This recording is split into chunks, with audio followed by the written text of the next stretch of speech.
আসসালামু আলাইকুম cricket fans. দর্শক, সাকিব আল হাসান নামে একটি মামলা হয়েছে, হত্যা মামলা, তাও আবার গার্মেন্টস কর্মীকে হত্যা মামলার আসামি করা হয়েছে সাকিব আল হাসানকে।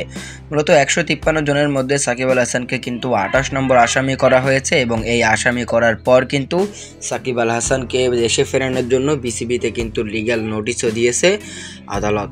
কিন্তু এখনও পর্যন্ত কিন্তু সাকিব আল হাসানকে নিয়ে কোনো রকম কোনো সিদ্ধান্ত নিতে পারেনি বাংলাদেশ ক্রিকেট বোর্ড। তাই তো সাকিব আল হাসানের কী হবে এখনও কেউ বলতে পারছে না।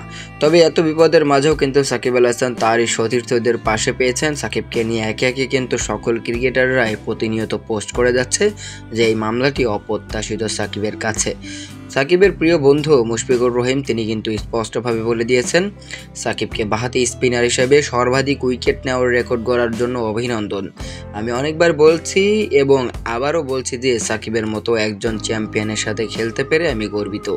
একজন টিমমেট এবং একজন ভাই হিসাবে আমি সাকিবের কঠিন সময়গুলোর সঙ্গী এবং আমি তার বিরুদ্ধে তোলা মিথ্যা অভিযোগের সমর্থন করি না, কারণ আমি জানি সে কখনোই অমানবিক কাজে লিপ্ত হবে না। আমরা সবসময় তোমার পাশে আছি বন্ধু। মূলত মুশফিকুর রহিম শুধু একা নন, মুশফিকুর রহিমের পাশাপাশি কিন্তু অনেক বেশি ক্রিকেটাররাই কিন্তু পোস্ট করেছেন। নাজমুল হোসেন শান্ত, এনামুল হক বিজয়, মমিনুল হক, শরীফুল ইসলাম তো শুরুর দিক থেকেই ছিলেন সাকিবের পাশে।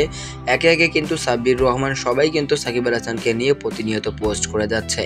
এখন তো মনে হচ্ছে সাকিব আল হাসানের নামে যদি এই মামলাটি উঠিয়ে নেওয়া না হয় তাহলে এখন মনে হয় বাংলাদেশ জাতীয় দলের ক্রিকেটাররা আন্দোলন করবে।